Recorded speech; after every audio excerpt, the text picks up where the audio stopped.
Hi, it's John Glynn. Going to be looking at another one of the tools in the toolbox on the left hand side, and today we're going to have to look at the brush tool. The brush tool is just a let's just click it and just see if I can get the name up.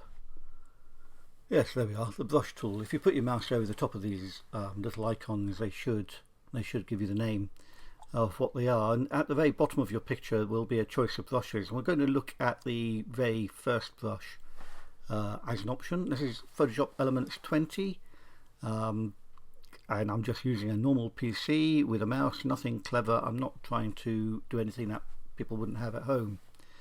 So what I can do, you can do, basically. So I've got the brush, I've clicked it on, and this particular session is just going to be about this one brush tool because there's quite a lot involved in it, and trying to fit the other two options in would be just too much. So I'll look at those two in a separate tutorial. So just put everything back to normal so that this is how it should kind of appear in your particular setup as well. What I have done is I've just got a plain basic white sheet of paper here, and I did that through just going to File, New and Blank File. Okay, and when you do that, I'm just using Photoshop's own document system. Actually, I should have default, should be that one. I say OK, and it gives you a sheet of paper. Okay. A white sheet of paper, nothing special, and it's white because if you look in your toolbox again, at the bottom of your toolbox is a little black and white box. We'll be looking at that in detail. That white box is the background color, so the paintbrush will pick up colors that are associated with the top box, and in this case it's black. So if I put my mouse over the top of the sheet of paper and drag my left mouse key along, I'm just holding my left mouse key down excuse me, and dragging the mouse, I get a black line because I got black paint. If I click on that color swatch, I get other color swatches, and you can see I can move by just holding the left mouse key down in this little strip of color here, and they've got two little white triangles on each side. As I hold my left mouse key, you don't even have to put your mouse on them, just click anywhere along that stripe and those two things jump to it, and you can see the color in the main window here changes. When you're happy with the kind of shade that you want, put your mouse inside the box, click once with the left mouse key, and you'll now notice that that's a new color and the current color is black. So whatever color you have in your box will be the current color. And if I want that blue, I just say OK, and I now have a blue inside my color swatch on my toolbox, and when I hold down the left mouse key and drag on the white sheet of paper, I now get a blue ink, if you like. So it's basically a paintbrush. Okay, so you can click on that as often as you like, and you can change it as often as you like. Choose a different color, say OK, and away you go. Okay. Other factors here: brush size. My brush, you can see on the white sheet of paper, is a little circle with a black border. If I want to make it bigger or smaller, there's a slider down the bottom underneath my piece of paper, right at the bottom there, says size. If it goes bigger, I get a bigger circle, so it's pixel based. The bigger the number, the bigger the circle, and if I take it down the other way, obviously it gets smaller. Okay. So 13 pixels is very small indeed. So we will therefore be looking at we're just sort of looking at a size which is reasonable. You can also change the size using your cursors on your keyboard. The brackets on the keyboard, the left hand bracket will make it smaller, and the right hand bracket makes it bigger, so that might be a quicker way of changing it, rather than going all the way down here and moving this funny little slider.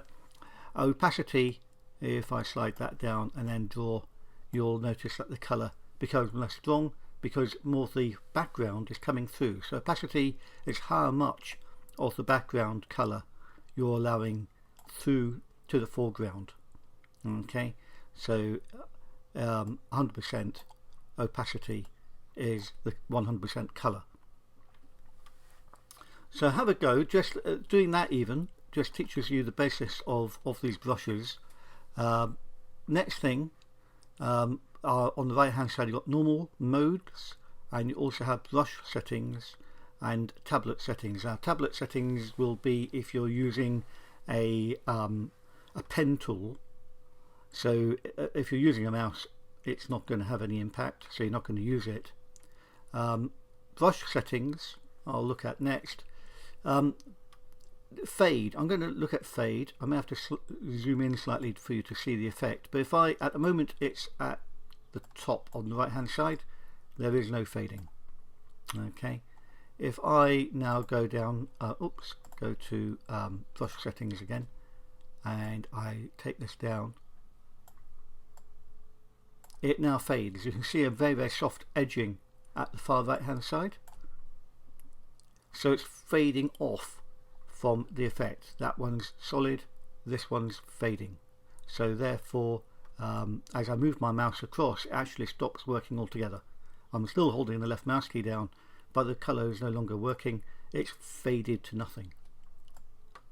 Okay, so that would be if you're using a pen tool actually and painting, it might be quite useful.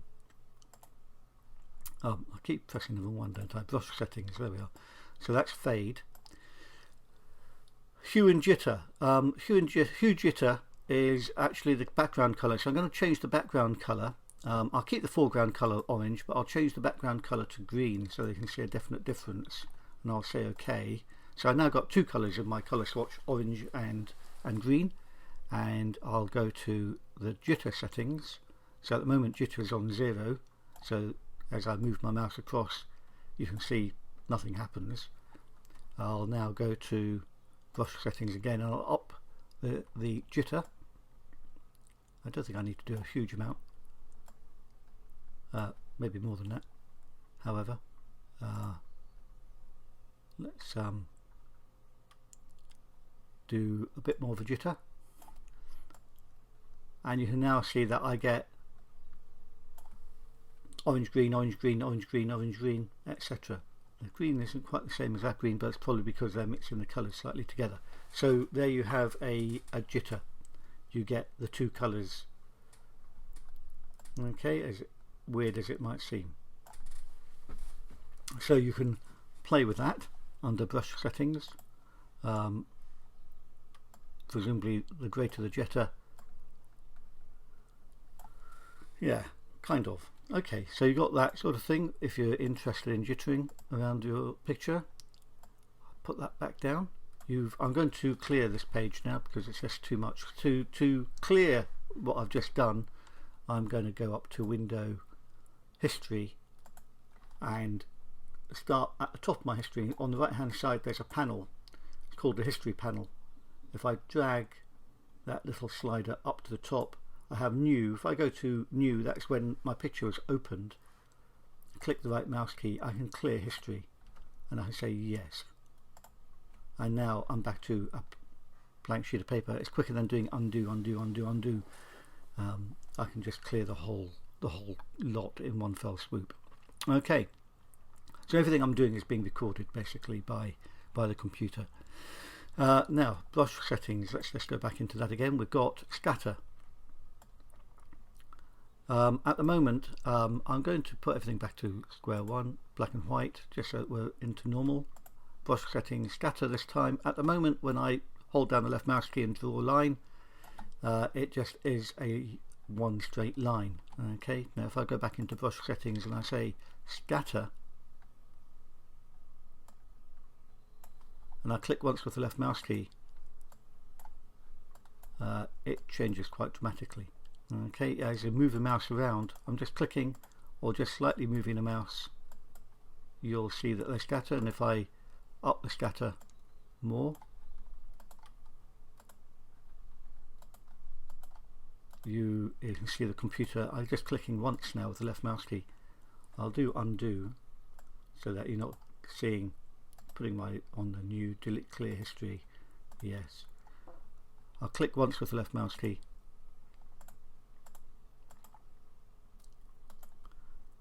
It's not happening where my my brushes. Click once with the left mouse key, and you can see that the actual dot is not happening where my brush is.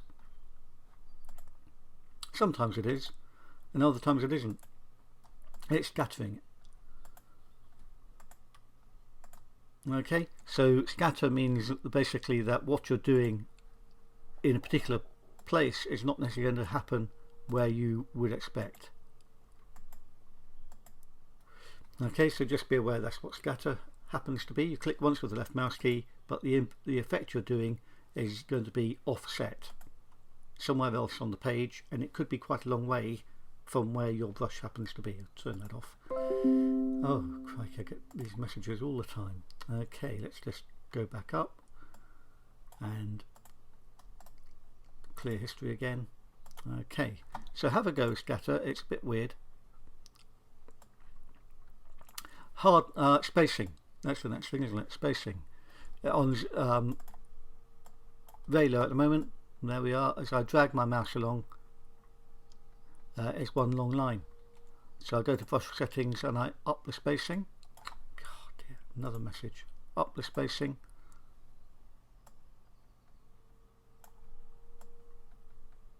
I'll up it further and you'll get a better idea.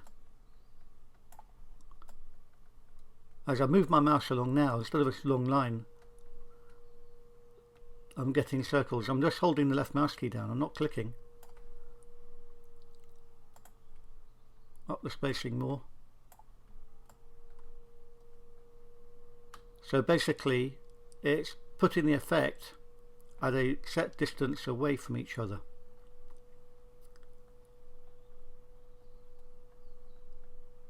Okay, so just moving your mouse along, holding the left mouse key down at the same time, and you can see I'm getting spaces between those blobs of black as opposed to them being one long line or separate lines, but you know, they're being attached. So that's under spacing. Put it back down to 0 and you 1%, and you've got your line again. Okay, so have a go with that. Clear history. Okay, and hardness. At the moment I've got 100% hardness, so as I move my brush along you get a fairly hard edge. I'm not getting a straight line because it's extremely difficult to do a straight line with a mouse, but if you hold down the left mouse key you'll get straight lines. Not the left mouse key. Well, I'm holding down the left mouse key at the same time, but if I hold down the shift key on the keyboard it's creating lines and they're straight. Okay, so if you hold the shift key down, I'll undo all that.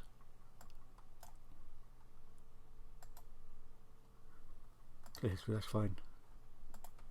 I'll just drag, holding down the shift key and holding down the left mouse key, I'll now get a straight line. Okay, so even though I've using a mouse, well, if I try and do that just with the mouse alone, it's not quite so easy. Okay, so that's the shift key held down at the same time as moving the mouse and holding the left mouse key down. The bottom one is just without the shift key and me just holding the left mouse key down. Okay, anyway, I wasn't really going to be looking at that, but brush settings.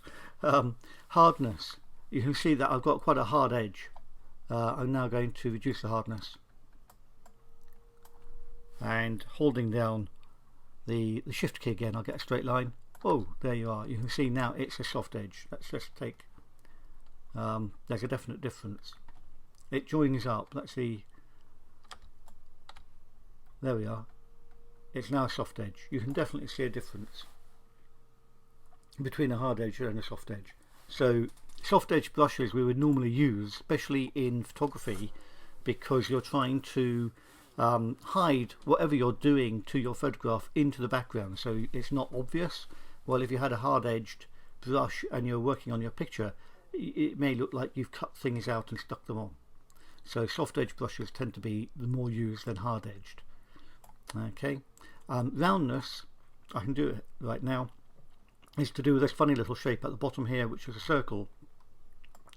It's completely round, but if I do roundness and reduce it, watch that funny little circle at the bottom, it changes.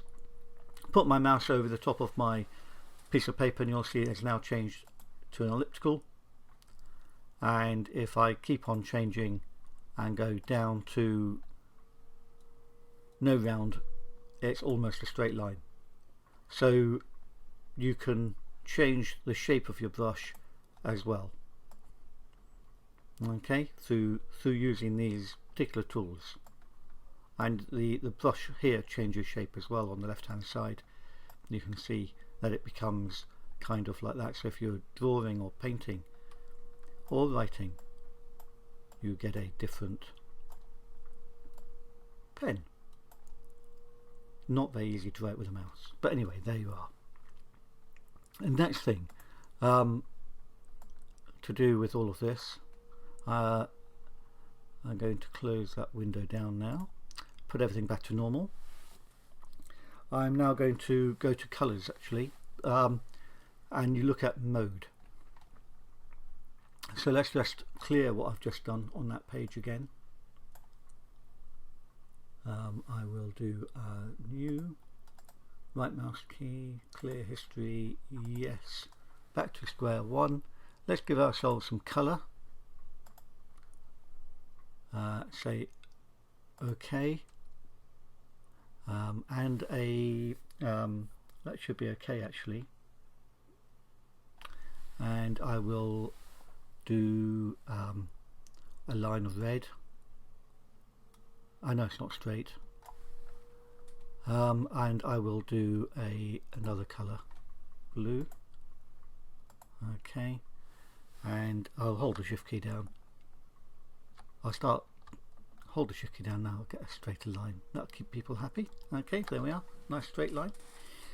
And I'll do one other color. Let's do should be red, green, blue technically, shouldn't it?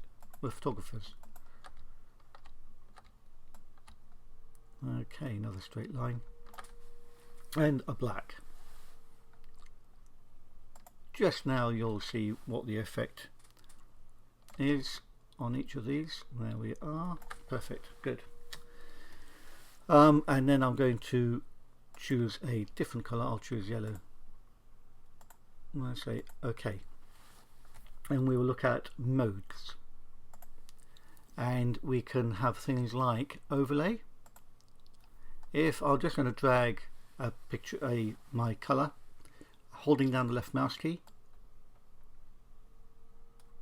and you may see that there is a change, maybe not a big change, but there is a little bit of a change to color on these particular parts of the picture, but nothing on the white. I'll now go to, this is just trying things out, don't be afraid to try things out. Hard mix, what will that do? Same again. Okay, there you have it. There's a kind of lighter red. Definitely changes the colour on the blue and changes the colour on the green. Because it's yellow, it's having certain impact, and on black, nothing. Let's try some other changes down here. Hue. Look at the changes. That's a bit weird, isn't it? Nothing on the black. And notice it's not doing anything to the white background, because there is no colour in white. Saturation, not doing anything on the saturation side. What about color?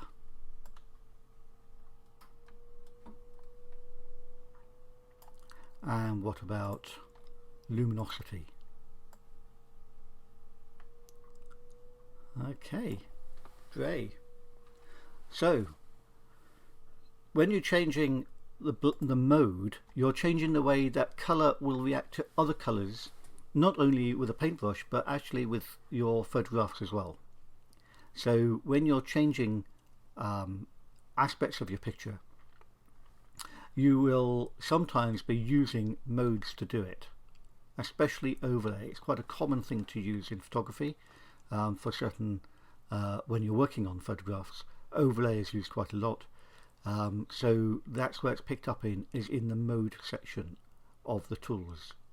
Okay, you'll also have them in the layers palette as well on the right hand side near the top. If I had an extra layer, it says normal. If I just duplicate the layer, so okay, it now becomes active, and the same options are here. Okay, because they too would have an impact on the picture below. So these are modes and the way that they work together, or blending modes. So blending mode is really you're blending things down into one into another. So it's just a matter of trying them out. Some will have an impact and others won't. So it's worth seeing what they do.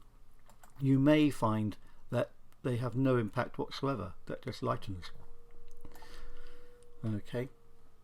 And black has all colours, but of course it just stays black, and white has no colour.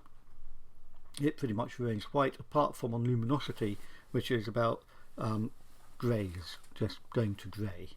Okay, which is why the white is on to grey and the black will go to grey, but you can see that it has a different impact on the colour sections. Okay, and normally it would be under normal. Okay, so we have blending modes, and I'm going to now undo all of that. I know this is a very long video, sorry about that. I'm going to clear history again, and this time we're going to look at the brushes themselves. At the moment I'm just using a round brush with a yellow paint, but now I'm going to change this brush, and instead of default brushes I'm going to look at other options of brushes here, and you have things like natural brushes, whatever they may be. You've got a whole load of them, and it's a matter of trying them out. I'll choose number 56, or it's got 50, that must be the size rather than anything else, and it gives you like a paintbrush. You will have drop shadow brushes, which looks like another form of paintbrush. What about there should be ones which give you nice shapes actually. I'm trying to remember where they all are. Is my problem. I do have a special effects brushes. What are they like? Oh yes, that's the sort of thing I was looking for. And these allow you to do some weird. I'll make the brush bigger so you can see it. Right, there we are. And what about that? Lovely shapes. And we can do that one. Yeah, nice shapes like leaves. Just clicking once with the left mouse key. Remember, you could be doing this with these different brush settings as well, and different modes, so you get different colours. How exciting would that be? So it's a matter of going through these choices and just seeing what they do. They may not do what you want, but then on the other hand it may be quite a nice effect. Okay, and there are times when we can use this in photography as well, so it's not just a painting tool as such, but we can actually use these in our photography, sort of making birthday cards and Christmas cards, things like that. So different types of brushes will give you different effects, so it's worth going through them. I'm just going to go back to default brushes and choose a circle again, so we're back to square one, and the size, oops, that's on a bit big side. There we are, normal size brush. So you can go back, default size, and just make sure you click a circle. Click one of the normal default ones, otherwise you'll still end up with that funny shape. Okay, so my advice is to click on that basic brush tool and get used to using opacity and the size. Change the type of brushes, which is what I've done finally, doing all of this sort of stuff. See what they do, and try the different ways that they blend together, and brush settings as well. Okay, just so that you get used to where things are hidden and what these terms mean, and you will find that some of them appear in other on the left hand side, other tools. So even though they're not necessarily even using brushes as in a paintbrush, they will be using these particular options in other tools as well. Okay, so at least you have an understanding of what they do, what their potential is for your particular kind of work. And admittedly, you may never need to use them, but at least you know they exist, and that's always a good thing, and where they may be hidden. When you finish doing anything you're working on, it's always worth putting everything back to default settings, so black and white for your ink, and leaving your mouse in a neutral tool, because this one paints immediately. If I click once with the left mouse key, it starts painting. If I were on a photograph and I was clicking and moving my mouse around, it would start painting on my photograph. So I always put my mouse into a neutral zone, and that should be somewhere in the top 6. Magnifier is quite a good one. The hand tool will also do, because it doesn't do anything whatsoever, and it then forces you to then think about what you're going to do after. So it's always good advice to go back to neutral before you close down, and when you open the program again the next day or whenever it happens to be, that tool will be the active tool. Okay, right, thank you very much for watching, and do please have a go, and we'll see you again soon, I hope. Cheers then.